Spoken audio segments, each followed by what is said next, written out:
జనగణమన అంటూనే దూకేవాడే సైనికుడు.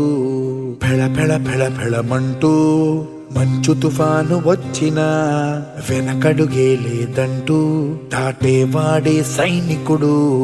దడ దడ దడ దడమంటూ తూటాలే దూసుకొచ్చినా తన గుండెను అడ్డు పెట్టి ఆపేవాడే సైనికుడు. మరణాయుధాలు ఎన్నెదురైనా ప్రాణాన్ని ఎదురు పంపేవాడు.